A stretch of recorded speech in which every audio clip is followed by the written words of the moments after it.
Welcome to all of you in this fourth chapter question answer series. इस chapter में हम cam and follower के question answers को यहाँ पे सॉल्व करेंगे। आई होप 3 चैप्टर्स के आपने अच्छे से सॉल्यूशन कर रखे होंगे। ठीक है, चलिए स्टार्ट करते हैं। क्वेश्चन नंबर 1 को देखते हैं। इसमें हमको करनी है matching. Match list 1 with list 2 and select the correct answer. कह रहा है कि लिस्ट 1 में हमने कुछ स्टेटमेंट्स लिख रखे हैं, उसको हमको मैच कराने हैं लिस्ट 2 के साथ कि पहला स्टेटमेंट किसके साथ मैच करेगा, दूसरा किसके साथ मैच करेगा, तीसरा किसके साथ मैच करेगा। वैसे तो ये क्वेश्चन होना चाहिए चैप्टर नंबर 1 का, क्योंकि इन 4 मैचिंग में 3 मैचिंग हमें चैप्टर नंबर 1 की दी है, लेकिन इसमें कैम एंड फॉलोअर, तो इस चैप्टर को आप इस क्वेश्चन को कैम एंड फॉलोअर वाले चैप्टर में भी ले सकते हो। चलिए स्टार्ट करते हैं। देखिए, इस टाइप के क्वेश्चन में ध्यान रखिएगा, जब भी आपको मैचिंग वाला क्वेश्चन मिल जाए तो पहले आप उनको मैच कराइए जिस पर आप 110% श्योर हो कि इसकी मैचिंग तो इसके साथ होगी ही होगी। ठीक है, उसके बाद आप कुछ करेक्ट आंसर्स की हेल्प से जो गलत हो उनको कट आउट कर दीजिए। फॉर एग्जांपल देखिए, अगर हम यहां पे देखें degree of freedom of planar mechanism, अगर आप देखो degree of freedom of planar mechanism, ये हमने किस में पढ़ा था चैप्टर नंबर 1 में? ग्रबलर्स क्राइटेरिया। आपको याद आ रहा होगा ग्रबलर्स क्राइटेरिया, ग्रबलर्स रूल हमने क्या पढ़ा था? 3 times of L - 1 - 2J - H, यही तो था डिग्री ऑफ फ्रीडम का फॉर्मूला। ठीक है, इसका मतलब जो डिग्री ऑफ फ्रीडम है, S की मैचिंग किसके साथ हो जाएगी? S की मैचिंग हो जाएगी 1 के साथ। तो यहां पे देख लीजिए S की मैचिंग किस में 1 के साथ है। एक तो इसमें ऑप्शन नंबर ए में S की मैचिंग 1 के साथ है, और ऑप्शन नंबर डी में S की मैचिंग 1 के साथ है। तो ये तो क्लियर हो गया कि ऑप्शन नंबर बी नहीं हो सकता और ऑप्शन नंबर सी नहीं हो सकता। अगर S की मैचिंग 1 के साथ है, जो हमें पता है, अभी बाकी 3 को गोली मारिए, हमें S पता है कि S की मैचिंग 1 के साथ होगी, तो S की मैचिंग 1 के साथ होने का मतलब ऑप्शन नंबर डी हो सकता है या तो ऑप्शन नंबर ए हो सकता है। तो ये दोनों ऑप्शन गलत हो गए। अब बाकी बारी बारी से बढ़िए। देखिए, अगर ए हो सकता है या तो डी हो सकता है, तो इन दोनों में ही उसने पी को 3 के साथ मैच कराया है, मतलब पी तो 3 के साथ मैच करेगा ही करेगा। दोनों में ही दे रखा है आपको। अब आपको क्यू और आर का पता लगाना है। आप इन दोनों में अगर किसी भी एक का पता लगा लोगे तो ऑलरेडी दूसरा अपने आप पता चल जाएगा। क्लियर? चलिए देखते हैं Q और R में कौन किसके साथ मैच करेगा। अच्छा, ये ग्रेसॉफ लिंकेज आप ये देख रहे हो, ग्रेसॉफ लिंकेज। तो ये ग्रेसॉफ लिंकेज हमने किस में पढ़ा हुआ था? ग्रेसॉफ लिंकेज हमने पढ़ा हुआ था 4 बार मैकेनिज्म में। अगर आपको याद आ रहा हो, ग्रेसॉफ लिंकेज हमने पढ़ा था 4 बार मैकेनिज्म में। ग्रेसॉफ लिंकेज में हमने क्या पढ़ा था कि अगर हमारे पास 4 लिंक हैं, L1, L2, L3 and L4, अगर इसमें shortest plus L of longest, अगर 2 लिंक के सम का योग क्या हो? लेस देन हो बाकी दोनों के P और Q के L of P plus L of Q से। हमने ग्रेसॉफ लिंकेज में यह पढ़ा था कि अगर 4 लिंक में हमारे पास 2 लिंक हमने ऐसी ली जो सबसे शॉर्टेस्ट है और एक सबसे लॉन्गेस्ट है, उन दोनों का सम क्या होना चाहिए? बाकी दोनों लिंक के सम से कम होना चाहिए या तो बराबर होना चाहिए for the continuous motion, for the continuous relative motion of the mechanism. ठीक, ये हमने पढ़ा था ग्रेसॉफ लिंकेज में। इसका मतलब कि जो 4 बार मैकेनिज्म है, ये 4 बार मैकेनिज्म किसके साथ मैच करेगा? R मैच करेगा 2 के साथ। और अगर R मैच करेगा 2 के साथ तो Q बचा, तो Q किसके साथ मैच करेगा? एक ही बचा, Q मैच करेगा 4 के साथ। तो देख लीजिए आपका करेक्ट आंसर क्या हो गया? PQRS। PQRS क्या हो गया? 3 4 2 1। 3 4 2 1 क्या आ गया? 34 21। तो करेक्ट आंसर क्या हो जाएगा? Option number A, 3 4 2 1। Clear? Next question पे आते हैं। The size of cam depends on, जैसे हमने पढ़ा था the size of gear, gear वाले चैप्टर में हमने पढ़ा था the size of gear depends on, gear की साइज किस पे डिपेंड करती है? बेस सर्किल पर। वैसे ही कैम की साइज किस पे डिपेंड करती है? कैम डिपेंड करता है बेस सर्किल पर। अगर हमें कैम को डिफाइन करना हो कि कैम कैसा है, तो कैम को हमें डिफाइन करने के लिए उसके बेस सर्किल को डिफाइन करना पड़ेगा। क्लियर? तो कैम की साइज किस पे डिपेंड करती है? उसके बेस सर्किल पर। क्लियर? चलिए नेक्स्ट क्वेश्चन पे आते हैं। For high speed engines cam profile should move with, कह रहा है हाई स्पीड इंजन के लिए कैम प्रोफाइल किस मोशन के साथ मैच करना चाहिए। देखिए मैं आपको यहां पे एक चीज बता दूं, हमने जब कैम प्रोफाइल पढ़ा था तो हमने पढ़ा था कैम हमारा रोटेट करता है एक यूनिफॉर्म एंगुलर वेलोसिटी ओमेगा से, और इसके साथ कांटेक्ट में जो भी फॉलोअर रहता है, यहां पर ये हमारा मैंने नाइफ एज फॉलोअर बनाया, इस नाइफ एज फॉलोअर में यहां पर मैंने स्प्रिंग कनेक्ट कर दी फॉर द एक्सटर्नल फोर्स, यहां पे गाइड्स लगा दिए। ठीक है, तो यहां पे हमारा ये कैम है, ये कैम रोटेट करेगा और ये हमारा हो गया फॉलोअर।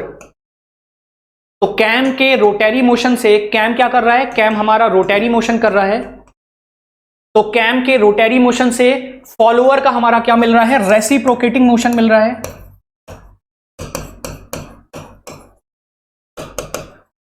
फॉलोअर का हमारा रेसिप्रोकेटिंग मोशन मिल रहा है। तो मैंने आपको यह चीज बताया था कि 4 तरीके के मोशन पॉसिबल होते हैं इस फॉलोअर के। वो 4 तरीके के मोशन कौन कौन से थे? पहला तो हमने पढ़ा था कौन सा? Constant velocity. ठीक, उसके बाद सेकंड हमने क्या पढ़ा हुआ था? Constant acceleration. अगर आपको लेक्चर याद आ रहा हो, constant acceleration and D acceleration. या तो कांस्टेंट एक्सेलरेशन से हमारा फॉलोअर ऊपर जाएगा या तो कांस्टेंट डी एक्सेलरेशन से हमारा फॉलोअर ऊपर जाएगा। ठीक है, तो कांस्टेंट एक्सेलरेशन या डी एक्सेलरेशन। तीसरा हमने पढ़ा था एसएचएम सिंपल हार्मोनिक मोशन, और फोर्थ हमने पढ़ा था साइक्लॉइडल मोशन। ठीक है, ये हमने पढ़ा हुआ था। साथ में अब देखिए ध्यान से देखिएगा, कांस्टेंट वेलोसिटी में मैंने आपको बताया था हमारे सिस्टम में कितने जर्क आते हैं। इसमें 8 जर्क मिल रहे थे, हमें 8 बार झटके मिल रहे थे। एक साइकिल में 8 टाइम्स जर्क मिल रहा था इसमें हमें। ठीक, इसमें कितने टाइम्स जर्क मिल रहे थे? इसमें हमें 6 टाइम्स जर्क मिल रहे थे।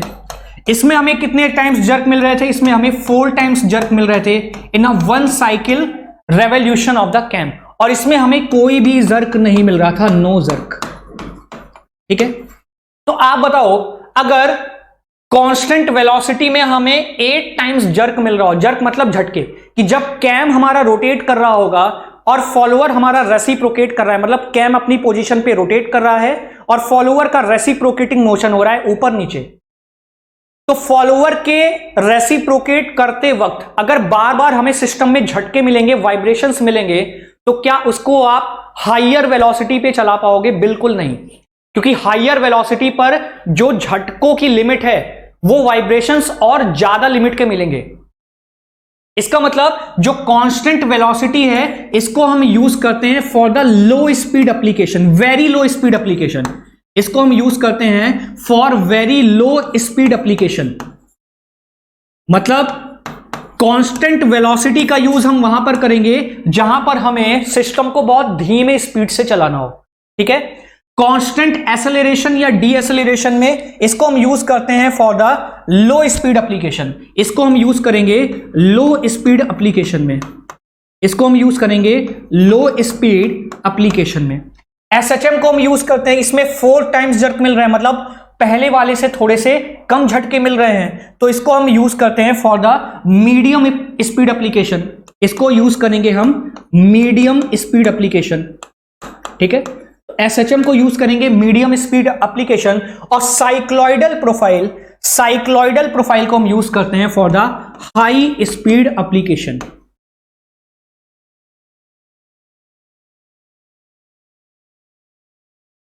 इसको हम यूज करते हैं for the high speed application. तो यहां पे हमसे पूछ रहा है for the high speed engines cam follower should move with.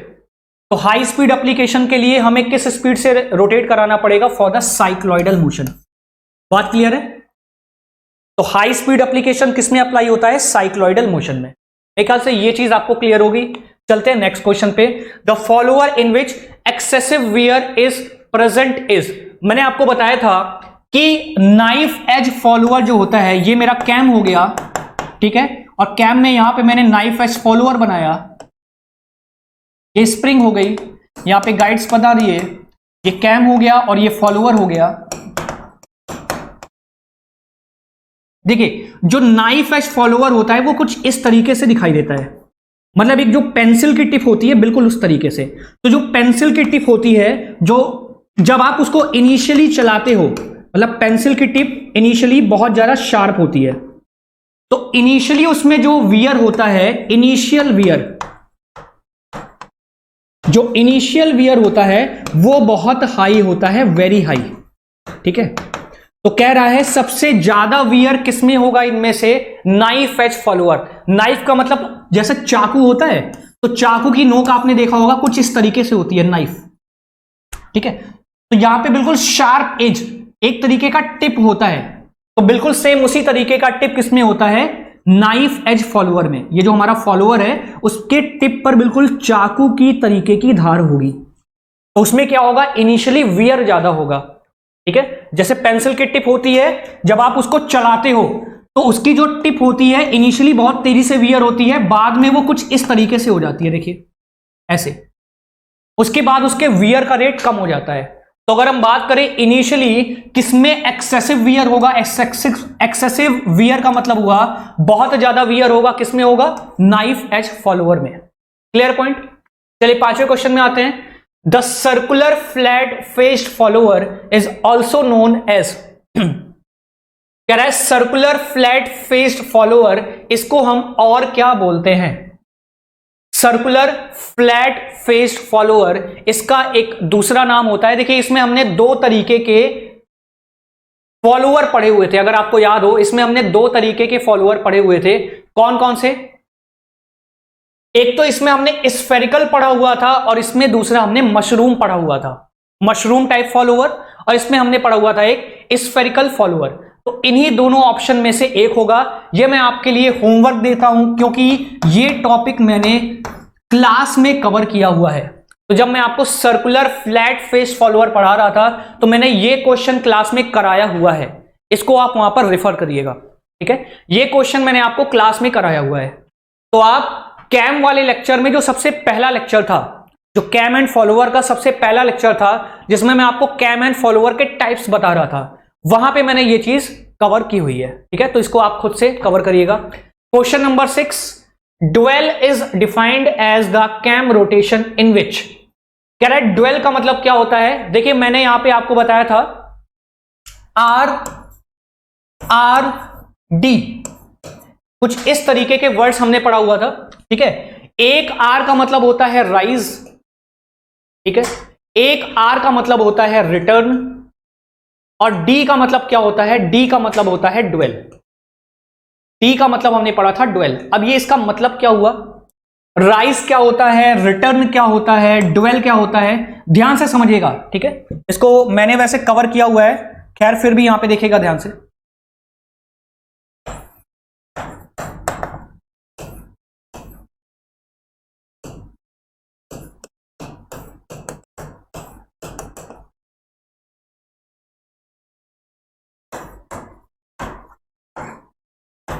देखिए ये कैम हो गया, ये कैम क्या कर रहा है, कैम एक ओमेगा स्पीड से, कांस्टेंट एंगुलर ओमेगा स्पीड से रोटेट कर रहा है, जिसकी वजह से हमारा जो फॉलोअर है, ये फॉलोअर क्या करेगा, ये फॉलोअर हमारा रेसिप्रोकेट करेगा, ठीक है। ये फॉलोअर क्या करेगा, हमारा रेसिप्रोकेट करेगा। कैम रोटेट कर रहा है, ठीक, कैम रोटेट कर रहा है एक यूनिफॉर्म एंगुलर स्पीड से। तो जब कैम रोटेट करता है तो उसमें जब कैम के रोटेशन के वक्त हमारा फॉलोअर ऊपर की तरफ जा रहा हो, फॉलोअर क्या कर रहा हो, ऊपर की तरफ जा रहा हो, जब हमारा कैम क्या कर रहा है, रोटेट कर रहा है, ठीक। ध्यान से सुनिएगा, कैम के रोटेशन के वक्त अगर फॉलोअर मेरा ऊपर की तरफ मूव करता है तो इस टर्म को हम बोलते हैं rise, rise of the follower. Rise का मतलब होता है ऊपर उठना। तो जब कैम रोटेट कर रहा है तो कैम के रोटेशन के वक्त अगर फॉलोअर हमारा ऊपर की तरफ जा रहा है तो उसको बोलते हैं हम राइज, ठीक है। और अगर कैम के रोटेशन के वक्त फॉलोअर हमारा नीचे की तरफ मूव कर रहा है, फॉलोअर हमारा नीचे की तरफ मूव कर रहा है तो उसको हम बोलते हैं रिटर्न। रिटर्न मतलब नीचे वापस आना, ठीक है, तो उसको हम बोलते हैं रिटर्न। और अगर कैम के रोटेशन के वक्त फॉलोअर ना तो हमारा ऊपर की तरफ जा रहा हो ना ही नीचे की तरफ जा रहा हो, बल्कि अपनी ही पोजीशन पे टिका हुआ है, मतलब कैम हमारा रोटेट कर रहा है और फॉलोअर हमारा अपनी ही पोजीशन पे है, ना ही ऊपर जा रहा है ना ही नीचे आ रहा है, तो उस पोजीशन को हम बोलते हैं ड्वेल। बात समझ में आई? राइज का मतलब ऊपर जाना, कौन ऊपर जा रहा है? फॉलोअर। रिटर्न का मतलब नीचे आना, कौन नीचे जा रहा है? फॉलोअर। कैम तो अपनी पोजीशन पे रोटेट कर रहा है, कैम ऊपर नीचे नहीं जा रहा, कैम अपनी पोजीशन पे रोटेट कर रहा है, फॉलोअर ऊपर जा रहा है, कभी नीचे आ रहा है और कभी अपनी ही पोजीशन पे रुका रहेगा, ना ही ऊपर जाएगा ना ही नीचे आएगा, उस पोजीशन को हम बोलेंगे ड्वेल। तो ड्वेल का मतलब क्या हो गया? पढ़िए, फॉलोअर मूवमेंट इज मैक्सिमम, गलत। फॉलोअर मूवमेंट इज मिनिमम, गलत। फॉलोअर रिमेन्स एट रेस्ट, बिल्कुल सही। क्या होगा? फॉलोअर अपनी ही पोजीशन पे, रेस्ट पोजीशन पे रहेगा, ना ही ऊपर जाएगा ना ही नीचे जाएगा। Clear point? तो ड्वेल का मतलब क्या हो गया? Follower remains at rest. चलिए नेक्स्ट क्वेश्चन पे आते हैं। Radial cams are also known as, कह रहा है रेडियल कैम्स क्या होते हैं? देखिए, रेडियल कैम्स को हम डिस्क कैम्स भी बोलते हैं। जब हम रेडियल कैम्स पढ़ रहे थे तो हमने स्लैश ऐसे पढ़ा हुआ था, रेडियल कैम्स और डिस्क कैम्स, ठीक है, रेडियल कैम्स और डिस्क कैम्स। अच्छा, होते क्या है रेडियल कैम्स? इसको देख लीजिए। देखिए, जो हमारे फॉलोअर की लाइन ऑफ स्ट्रोक होती है, लेट से हमारा कैम है, इस तरीके से रोटेट कर रहा है, तो अगर फॉलोअर के लाइन ऑफ स्ट्रोक की लाइन, ये हमारा फॉलोअर हो गया, तो फॉलोअर के जो लाइन ऑफ स्ट्रोक की लाइन है कुछ इस तरीके से पास कर रही है। अगर फॉलोअर के लाइन ऑफ स्ट्रोक की लाइन कैम के सेंटर से पास करे, एक तो ये कंडीशन हो सकती है और दूसरी ये कंडीशन हो सकती है। अगर आप यहां पर देखो तो जो फॉलोअर के लाइन ऑफ स्ट्रोक की लाइन है, जिसको मैं डॉट डॉट लाइन से बना रहा हूं, क्या वो कैम के सेंटर से पास कर रहा है? नहीं, देयर इज सम एसेंट्रिसिटी, यहां पे कुछ ना कुछ एसेंट्रिसिटी है। यहां पर एसेंट्रिसिटी की वैल्यू कितनी हो गई? 0, क्योंकि ये वाली जो डॉट डॉट लाइन है वो कैम के सेंटर से पास कर रही है। तो जब फॉलोअर के लाइन ऑफ स्ट्रोक की लाइन, ये जो डॉट डॉट लाइन है, this is the line of stroke of follower, this is the line of stroke, line of stroke of follower. अगर ये line of stroke of follower वाली line cam के centre से पास करे तो इस टाइप के कैम को हम बोलते हैं क्या? रेडियल, या इसी का एक दूसरा नाम भी होता है जिसको हम बोलते हैं डिस्क कैम, रेडियल या डिस्क कैम। तो क्लियर है? रेडियल कैम का क्या मतलब हुआ कि अगर फॉलोअर के लाइन ऑफ स्ट्रोक वाली लाइन कहां से पास करे? कैम के सेंटर ऑफ रोटेशन से पास करे, तो इस तरीके के कैम को हम बोलते हैं रेडियल कैम या डिस्क कैम। तो रेडियल कैम का दूसरा नाम क्या होता है? Disc cam. तो इसका सही आंसर हो जाएगा option number A. Question number 8 पे आइए। In circular arc cam with a flat face reciprocating follower, मतलब हमारा जो फॉलोअर है क्या कर रहा है? रेसिप्रोकेट कर रहा है, ऊपर नीचे मूव कर रहा है, ठीक है। The contact between the follower and the nose of the cam is only maintained if, कह रहा है कि अगर सर्कुलर आर्क कैम है, मतलब जो हमारा कैम है उस कैम की शेप किस तरीके से है? कैम की शेप कैसी है बता रहा है, सर्कुलर टाइप की है, सर्कुलर आर्क टाइप की है, ठीक। और फॉलोअर कैसा है? फॉलोअर है फ्लैट फेस्ड रेसिप्रोकेटिंग फॉलोअर, मतलब फ्लैट फेस्ड है और रेसिप्रोकेट कर रहा है। The contact between the follower and the nose of the cam is only maintained, कह रहा है कि फॉलोअर के बीच और कैम के नोज के बीच कांटेक्ट बना रहेगा। कब तक? कब तक कैम के नोज और फॉलोअर के बीच कांटेक्ट बना रहेगा। देखिए फिगर देखिएगा, आपको ज्यादा समझ में आएगा।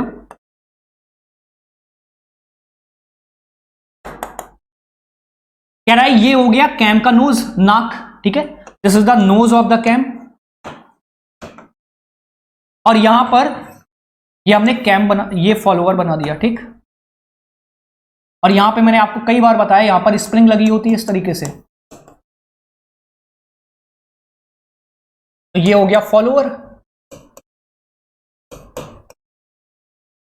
ये हो गया कैम, ये रोटेट कर रहा है, ये हो गया सेंटर ऑफ द कैम। तो देखिए क्या हो रहा है यहां पर, इसको मैं एंटी क्लॉकवाइज रोटेट करा देता हूं। फॉर इंस्टेंस इसको मैं रोटेट करा रहा हूं एंटी क्लॉकवाइज, इसको मैं रोटेट करा रहा हूं एंटी क्लॉकवाइज। इससे कोई फर्क नहीं पड़ेगा चाहे आप इसको क्लॉकवाइज रोटेट कराओ एंटी क्लॉकवाइज रोटेट कराओ। इस क्वेश्चन को समझने के लिए मैंने जो एग्जांपल लिया है इसके लिए जरूरी है इसको एंटी क्लॉकवाइज घुमाना। तो यहां पे मैंने एंटी क्लॉकवाइज इसको घुमा दिया। अब ध्यान से समझिएगा यहां पर क्या कर रहा है, ये जो कैम है रोटेट कर रहा है एंटी क्लॉकवाइज, इस तरीके से रोटेट कर रहा है एंटी क्लॉकवाइज, ठीक है, एंटी क्लॉकवाइज। तो जब ये एंटी क्लॉकवाइज रोटेट करेगा तो हमारा फॉलोअर, जब देखिए ये इसकी पोजीशन कुछ इस तरीके से होगी, इस पेन को आप इमेजिन करो दिस इज फॉलोअर, और ये जो मेरा हाथ है ये कैम की तरीके से बिहेव कर रहा है। तो जब कैम इस तरीके से जाएगा, ध्यान से देखिए, तो ये फॉलोअर ऊपर जा रहा है, जब कैम ऐसे रोटेट कर रहा है तो फॉलोअर को ऊपर खींच रहा है, ठीक है। तो ये जो नोज ऑफ द कैम है, ये जो नोज ऑफ द कैम है, ये नोज ऑफ द कैम और ये जो फॉलोअर है, इस फॉलोअर के बीच कांटेक्ट कब तक बना रहेगा, इसके बीच कांटेक्ट कब तक बना रहेगा। अच्छा, इस फॉलोअर को नीचे की तरफ ढकेलने वाला कौन सा फोर्स है, आप देख पा रहे हो ऊपर लगी है यहां पर स्प्रिंग। तो स्प्रिंग किधर फोर्स लगाती है, स्प्रिंग में जिधर भी कंप्रेशन होता है, जिधर भी डिस्प्लेसमेंट होता है, उसके अपोजिट डायरेक्शन में लगाती है फोर्स। ये हमने सबने पढ़ा हुआ है, F इक्वल टू KX हमने पढ़ा है कि स्प्रिंग में जिस तरफ भी डिस्प्लेसमेंट होता है उसके अपोजिट डायरेक्शन में वो क्या करती है, फोर्स लगाती है। तो ये जो कैम है, कैम इसको किधर भेज रहा है, कैम तो इसको ऊपर भेज रहा है, तो स्प्रिंग किधर कंप्रेस होगी, स्प्रिंग तो ऊपर की तरफ कंप्रेस होगी। तो स्प्रिंग फोर्स किधर लगाएगी, मैंने बोला जिस तरफ स्प्रिंग कंप्रेस होती है उसके अपोजिट डायरेक्शन में फोर्स लगाती है। तो स्प्रिंग तो ऊपर कंप्रेस हो रही है, तो ये फोर्स किधर लगाएगी, ये फोर्स लगाएगी नीचे की तरफ। इतनी बात क्लियर है। स्प्रिंग ने F स्प्रिंग फोर्स ये लग गया नीचे की डायरेक्शन में, क्या ये बात क्लियर है। कैम इसको ऊपर भेज रहा है, स्प्रिंग ऊपर डिफ्लेक्ट हुई तो ये इसके अपोजिट डायरेक्शन में फोर्स लगाएगी। मतलब जो इनर्शिया फोर्स है, इनर्शिया फोर्स तो इसको ऊपर की तरफ भेज रहा है, इनर्शिया फोर्स इसको ऊपर की तरफ भेज रहा है और स्प्रिंग फोर्स इसको नीचे की तरफ भेज रहा है, ठीक है। अब आप बताओ ये कांटेक्ट कब तक बना रहेगा। अगर इनर्शिया फोर्स की वैल्यू ज्यादा हो गई तो फॉलोअर का इस नोज से कांटेक्ट छूट जाएगा। क्या ये बात समझ पा रहे हैं। अगर ऊपर वाला फोर्स ज्यादा हो गया तो ये जो टिप है यहां पर, ये इस नोज के साथ जिसको मैंने हाईलाइट किया हुआ है उसके साथ कांटेक्ट छोड़ देगा और ऊपर चला जाएगा।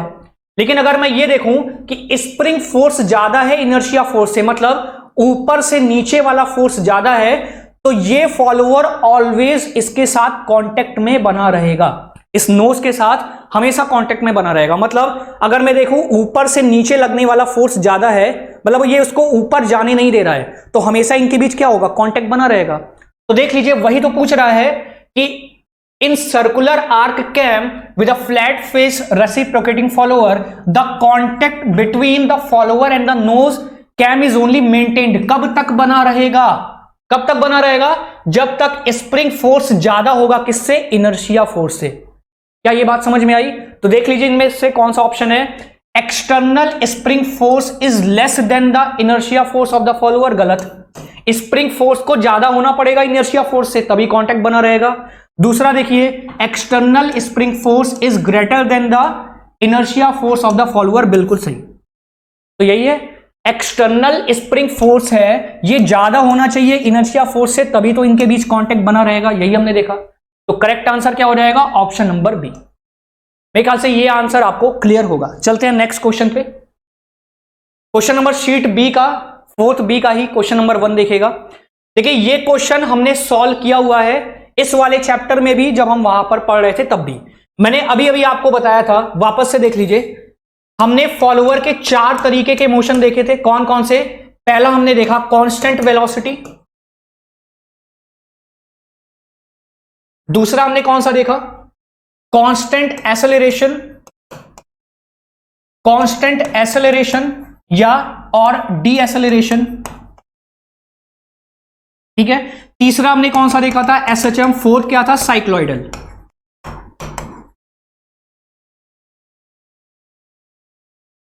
कांस्टेंट वेलोसिटी का यूज हम कहां पर कर रहे थे, वेरी लो स्पीड में। ठीक है, इसका यूज हम कर रहे थे वेरी लो स्पीड में। कांस्टेंट एक्सेलरेशन या डी एक्सेलरेशन का यूज हम किस में कर रहे थे, लो स्पीड एप्लीकेशन में। ठीक है, लो स्पीड एप्लीकेशन में। एसएचएम का यूज कहां कर रहे थे, मीडियम स्पीड एप्लीकेशन में। और साइक्लॉइडल का यूज हम कहां पे कर रहे थे, high, very high speed application में, वेरी हाई स्पीड एप्लीकेशन में। ठीक है, तो आपको क्या करना है, इनको एक ऑर्डर में अरेंज करना है। कैसे करना है, पढ़ते हैं। Consider the following follower motions in respect of a given lift speed of rotation. हमें क्या करना है, साइक्लॉइडल मोशन गिवन है, एसएचएम गिवन है, यूनिफॉर्म वेलोसिटी मोशन गिवन है। Which one of the following is the correct sequence of the above in the descending order. आपको क्या करना है, घटते हुए क्रम में लगाना है। मतलब जिसकी स्पीड सबसे ज्यादा उसको पहले रखना है, जिसकी स्पीड उससे कम उसको बाद में रखना है, और जिसकी स्पीड सबसे कम उसको सबसे लास्ट में रखना है।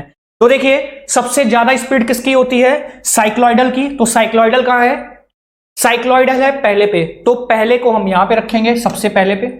डिसेंडिंग ऑर्डर में रखना है, ध्यान रखिएगा।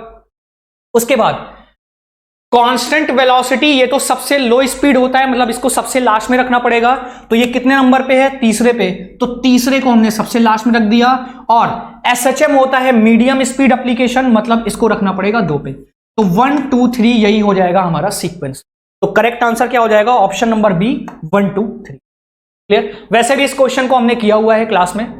नेक्स्ट क्वेश्चन पे आते हैं। The cam follower extensively used in aircraft engine is. देखिए, इसका कोई तोड़ नहीं है, ये तो आपको याद रखना पड़ेगा। रीजन, कुछ क्वेश्चंस ऐसे होते हैं कि उनका प्रैक्टिकल एप्लीकेशन आपको याद रखना होता है कि वहां पर हम उनका यूज क्यों कर रहे हैं। ठीक है, तो रोलर फॉलोअर इसका करेक्ट आंसर है। इसको आपको याद रखना पड़ेगा कि रोलर फॉलोअर का यूज करते हैं हम कहां पर, एयरक्राफ्ट इंजन्स में। ठीक है, अब क्यों करते हैं, अगर हम इसमें जाएंगे तो बहुत डिटेल हो जाएगा, इतना हमको याद रखने की जरूरत नहीं है। आप इतना जानिए कि देखिए, कुछ बेसिक चीजें होती हैं जिसके बिहाफ पे हम कुछ क्वेश्चंस का आंसर कर सकते हैं, लेकिन कुछ क्वेश्चंस ऐसे होते हैं जिसको आपको रट्टा मारना ही पड़ेगा, याद रखना ही पड़ेगा। ठीक है, तो ये उन क्वेश्चंस में से एक क्वेश्चन है कि आपको याद रखना पड़ेगा कि एयरक्राफ्ट इंजन्स में हम किस कैम एंड फॉलोअर का यूज करते हैं, रोलर फॉलोअर का यूज करते हैं। रोलर फॉलोअर का मतलब क्या हुआ कि यहां पर नाइफ एज फॉलोअर नहीं होगा, यहां पर हम रोलर का यूज करेंगे इस तरीके से। Clear. Question number 3, the function of offset. The function of offset in cam follower mechanism is. क्या करता है हमारा जो कैम एंड फॉलोअर है, ये क्या करता है, it reduces the side thrust. मैंने आपको बताया था कि ये क्या करता है, ये साइड थ्रस्ट को रिड्यूस करता है। क्लियर। क्या करता है, ये साइड थ्रस्ट को रिड्यूस करता है। Question number 4, consider the following statements. Cam follower are generally classified according to. Cam follower को हम किस बिहाफ पे क्लासिफाइड करते हैं, वो कौन कौन सी टाइप्स है। देखिए, पहला तो है the nature of its motion, कि उसका मोशन कैसा है। ठीक है, फॉर एग्जाम्पल साइक्लॉइडल है कि एसएचएम है, यूनिफॉर्म वेलोसिटी है, या कांस्टेंट एक्सेलरेशन डी एक्सेलरेशन है। पहला तो हम इसके बिहाफ पे उसको क्लासिफाई करते हैं, the nature of its motion and the speed of the cam, कि कैम की स्पीड कैसी है। इस बिहाफ पे भी हम क्या करते हैं, उसको क्लासिफाई करते हैं। The nature of its surface in contact with cam, ये गलत ऑप्शन होगा, क्योंकि हमने कोई भी ऐसा कैम एंड फॉलोअर नहीं पढ़ा है जो उनके सरफेस कॉन्टेक्ट के बारे में बात करता हो। शेप के बारे में हमने पढ़ा हुआ है, हमने कैम एंड फॉलोअर के शेप के बारे में पढ़ा है कि वेज कैम या roller cam, knife edge follower, इस तरीके की चीजें पढ़ी है, लेकिन हमने सरफेस कांटेक्ट कैसा है कैम एंड फॉलोअर के बीच का, ये हमने किसी भी तरीके का नहीं पढ़ा है। ठीक है, तो ऑप्शन नंबर 2 इसमें जो है ये नहीं होगा। कौन कौन सा सही होगा, the nature of its motion, कि उसके मोशन का नेचर कैसा है, और स्पीड ऑफ द कैम, की स्पीड ऑफ कैम कैसी है। हाई स्पीड एप्लीकेशन है या मीडियम स्पीड एप्लीकेशन है या लो स्पीड एप्लीकेशन है या वेरी लो स्पीड एप्लीकेशन है। ठीक, तो इन दोनों ऑप्शंस को हम रखेंगे करेक्ट ऑप्शन की कैटेगरी में। तो देख लीजिए 1 और 3 सही होगा, तो इसमें से कौन सा ऑप्शन हो जाएगा? Option number D. ठीक है, 2 हमारा गलत है। तो आप ऐसा भी कर सकते हो कि देखिए इस टाइप के क्वेश्चन में आपको क्या करना है, find out the wrong one.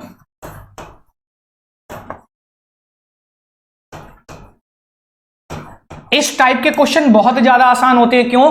क्योंकि इस टाइप के क्वेश्चन में आपको अगर सही ना पता हो, आपको अगर गलत पता हो, तब भी आप निकाल सकते हो। जैसे आपको पता है कि दूसरा नहीं होगा, दूसरा तो गलत ही है, तो जिसमें जिसमें दूसरा हो उसको हटा दीजिए।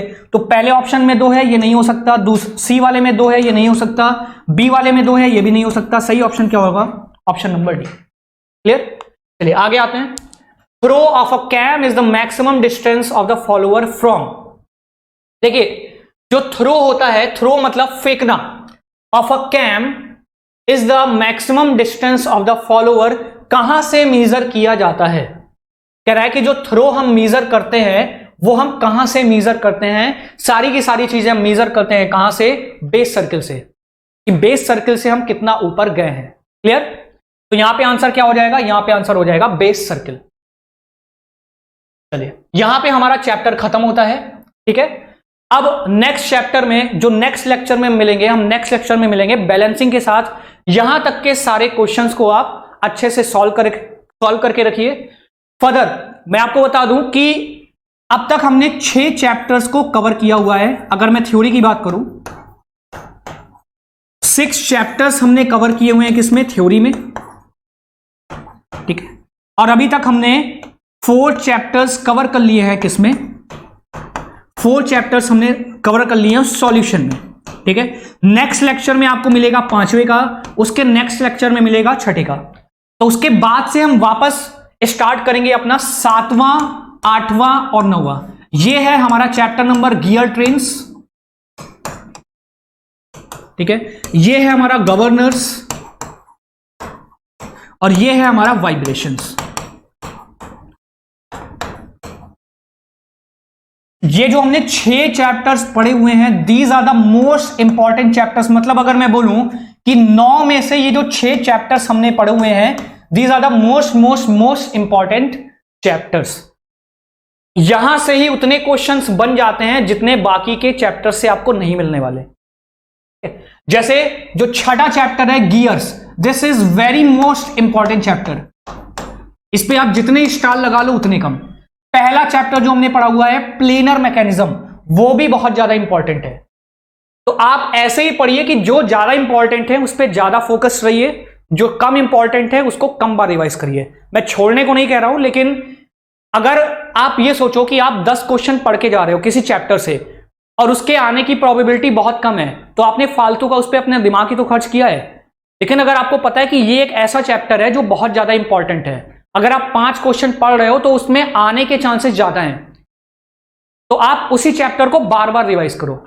तो chapter number 1, chapter number 6, chapter number 5, last में अभी हम पढ़ेंगे चैप्टर नंबर 8 और 9। ये भी बहुत ज्यादा इंपॉर्टेंट है, गवर्नर्स और वाइब्रेशंस। इनसे 1 लाइनर क्वेश्चन बनते हैं, जैसे कि हार्टनेल गवर्नर हो जाएगा, वॉट गवर्नर्स हो जाएगा, उसकी स्पीड की रेंज क्या होती है, वाइब्रेशंस। यहां से 1 लाइनर डायरेक्ट क्वेश्चन आते हैं, मतलब आपकी नोट्स में जो लाइन लिखी रहेगी डायरेक्ट उठ के वहां से क्वेश्चंस आते हैं। ठीक है, तो आप इंपॉर्टेंट चैप्टर्स पे ज्यादा फोकस रहिए। मिलते हैं बाकी हम नेक्स्ट लेक्चर में। Thank you.